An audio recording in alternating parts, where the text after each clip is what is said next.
Alright guys, so just a quick video. This is going to be demonstrating the retro gaming cables Pack-a-Punch for Dreamcast. And I have generic VGA that goes into HD15 to Scart also. But that one has the headphone jack, and then you have to use the headphone jack to the RCA adapter, so it's a little more cumbersome.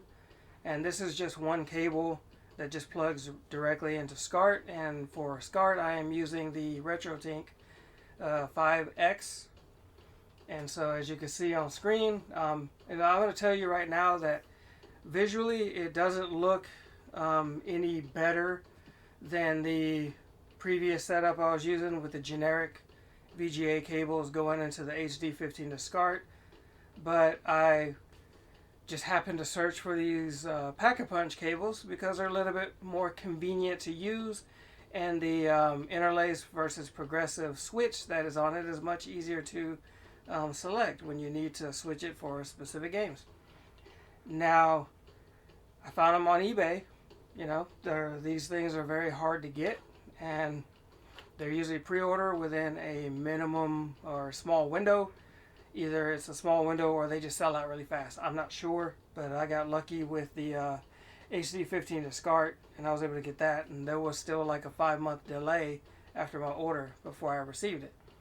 So these Pack-a-Punch, I found them on eBay, so you can look at the sold listings there. And the last one that sold, that was, you know, me. I paid 93 bucks for it. I feel like that was actually a pretty good deal considering how hard they are to get.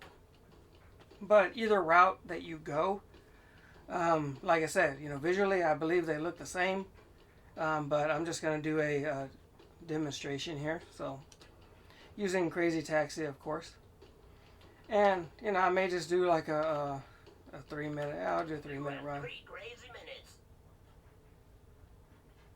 And this way it's not too long of a video. And I'm not on camera because I'm just not dressed. Go ahead and pick a car and driver. Let's go with BD Joe, right? BD Joe? Everybody loves BD Joe. We're gonna have some fun. Hey, it's time to make some crazy money, are ya?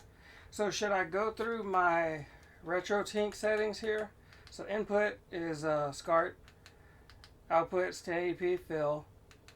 Scaling crop, I did stretch it slightly, only because the destination, when it shows up on screen, I want that to be a little bit more square, you know, and it doesn't overly stretch the image. It fills it up a little bit more than 4:3, you know. So I have it on smooth.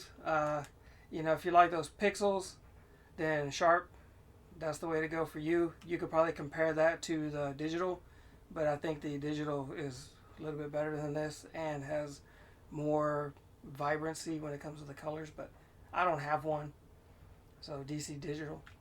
So I'm gonna go to smooth because that's just how I like it. And the sampling, here's that screen. I don't really mess with that.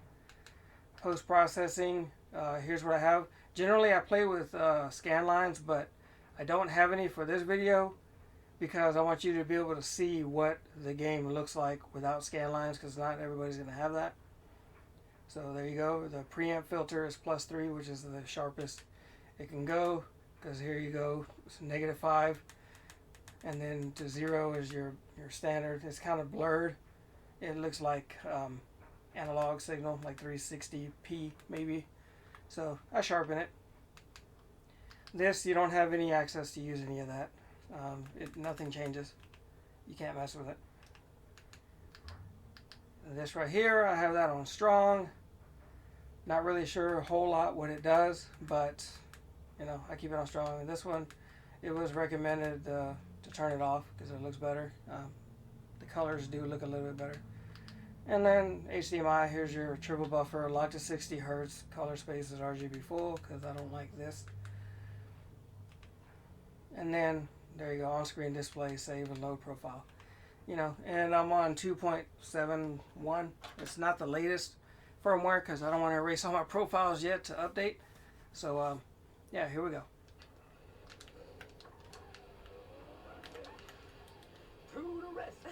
You're cool. See, so you can see the destination. It's still not a perfect square, but I wanted it to be closer to a square than the kind of a rectangle that it was. And so the game doesn't look so stretched, you know what I mean? At your service. Good job. And so I gotta say, you know, Yeah, we be on our way. looks very nice. Either way you can go with the HD 15 to Scart. You know, you need, it's not just you're gonna need a generic cable, the adapter.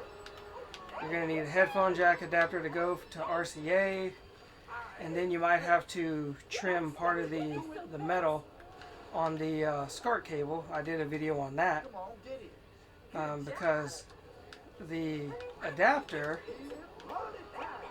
didn't allot for enough room for the metal where the pins are to fit. So, yeah, look at that. So I had to do a little trimming on mine, but I didn't mess with the adapter itself. I just messed with the generic cables that I bought. Because I bought those, I don't know, 10, 12 years ago, something like that. I probably paid like 12 or 15 bucks, you know, because back then I didn't care about quality so much like I did, but I didn't believe that, oh, you had to spend more money.